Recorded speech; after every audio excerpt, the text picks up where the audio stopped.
So today we're going to be talking about why I have bought and sold this camera 4 times. This is the XPro3. So the first 3 times I've had this camera, I bought the Dura Black version. And this final time, I actually bought the Dura Silver version. I really like these Dura finishes. I think they look awesome. I mean, now that I've owned the Dura Silver one, I think I still like the Dura Black more. But this one looks nice too. So obviously if you're not into this camera, then there's probably no reason for you to check out this video, but I do know that there's a pretty large group of people that like talking about this camera and are probably just as confused about how they feel about it as I am.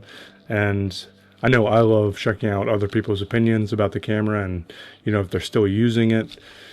And yeah, I just wanted to share my thoughts on why I keep gravitating back to this camera and why I'm so conflicted about it. So actually, before I've owned a bunch of different types of Fuji cameras, including the XPro3.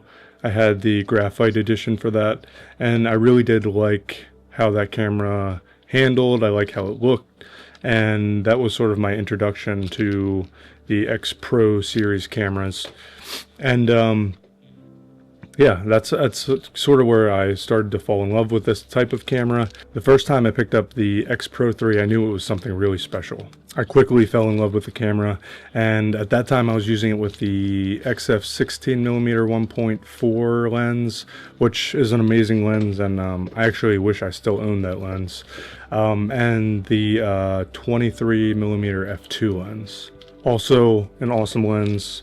Some of my favorite pictures are from that lens, but I would say looking back through all of my Fuji pictures, which I did recently, I think when we're talking about overall rendering, my favorite pictures have come from the 16mm f 1.4 lens. So even though I love that camera so much, I wasn't in a position where, well, first of all, the X Pro series cameras, to me, it's not really something that I feel super comfortable using professionally. Just compared to Canon full frame cameras like the R6 and the R5, even when I started with the RP, those cameras are much more reliable to me in terms of getting the photo when you're in a lower light, getting the photo when the subject's moving. The autofocus to me is much better.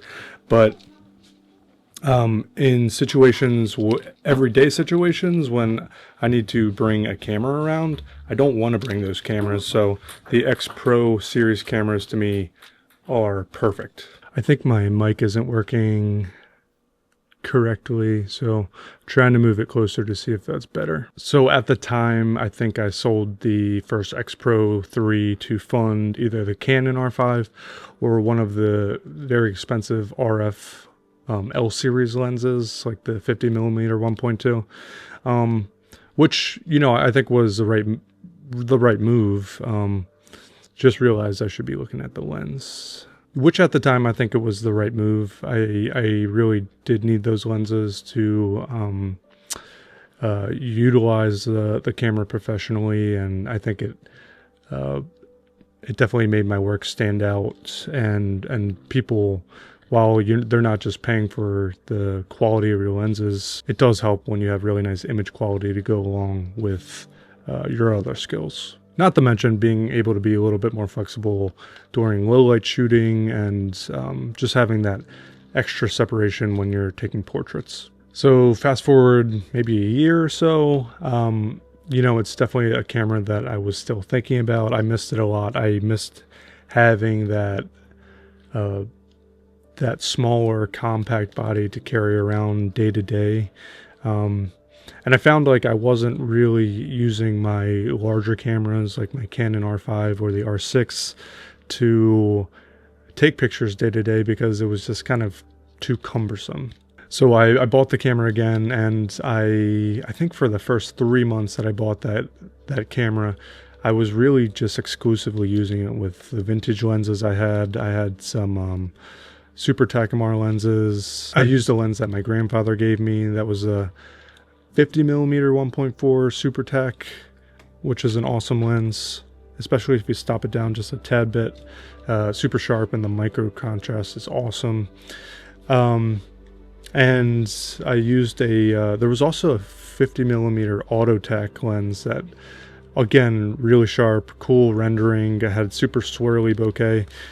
So I was fine using that camera with those lenses, the vintage lenses, and did that for a while. And then for YouTube, Fuji was nice enough to actually send me some lenses to test out. So I was able to test out different lenses like the 50mm 1.0 lens. I was able to try out the 35mm, original 35mm 1.4, the 33mm 1.4, and there was at some point I tried out the 14mm, but Owen wants to say hi. Hi. Look how big he is now. This is what I used to do with you when I used to do my YouTube videos. I gotta look at my notes to see where I was. Yeah.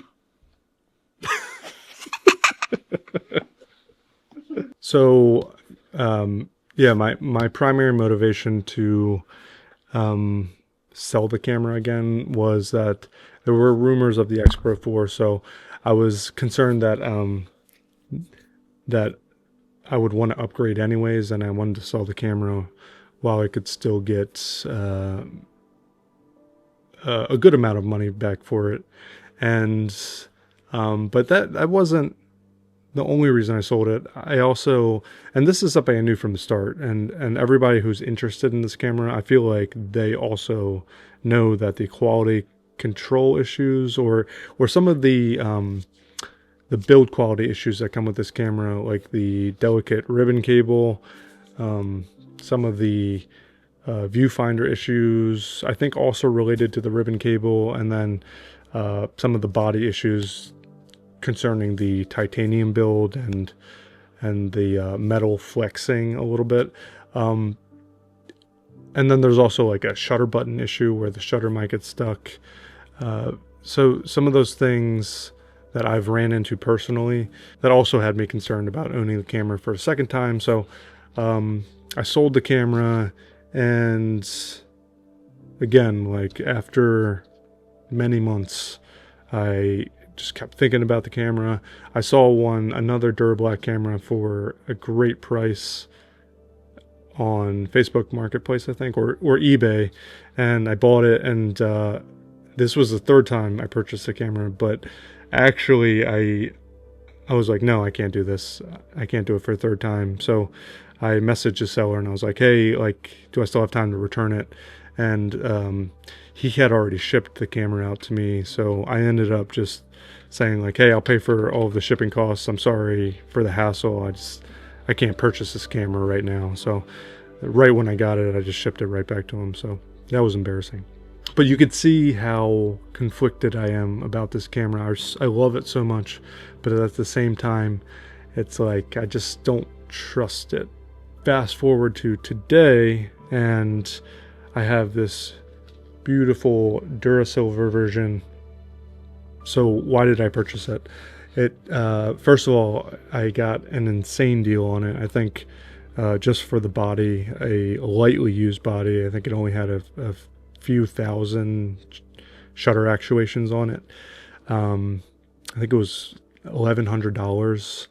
And then, there was also a good price with a couple lenses in the deal. So I have the 16mm 2.8 and the it was a TT Artisans 23mm f2 lens, and that's a manual focus lens, but it's actually a pretty good performer for what it is and how much it costs. So I have a lot of fun with that lens, and although it's not the image quality is not as high as something you would get in the 23 f2 XF lens, it's like 85% of the way there.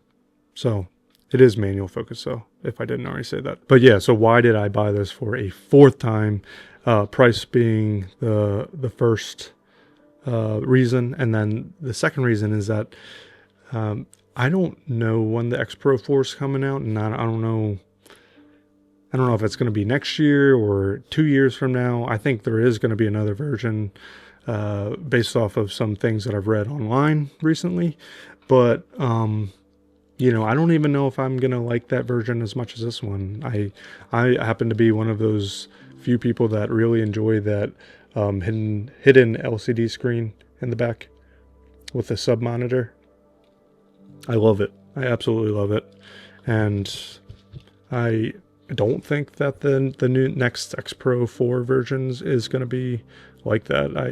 I think that there was enough people that expressed their disinterest in the way the screen was set up. So this time around, when I'm shooting with the camera, I am very careful with the LCD screen. I only will extend it to 90 degrees. I won't go past that, just to make sure that I am pretty easy on the ribbon cable that's built in. Also, something that's different this time around is that I am prioritizing more portability. So the whole thing about me not wanting to use my Canon R5 and R5C day to day is that they're just too bulky, too cumbersome to carry around, and then, you know, I thought to myself, why am I going to also carry around another system where the lenses are kind of just weighing me down, and it's just kind of uncomfortable to bring around. So I'll talk about my primary kit with the XPro camera in a different video, but this is my go-to lens right now. It's the 27mm f2.8 lens, and I love it. So the big thing that I need your help with is, and this is coming from someone that likes to acquire gear, but is also getting to the point where I'm not upgrading every year, and I see the value on holding on to gear.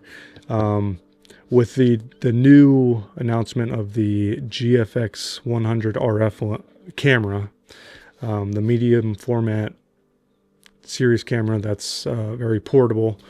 What do you guys think, coming from owning an XPro series camera? Would you guys trade it in for a camera like that? I'm actually really interested in a camera like that. Having something portable with that type of image quality interests me a lot, and the fact that I love just sticking with this camera with the 27mm f2.8 lens.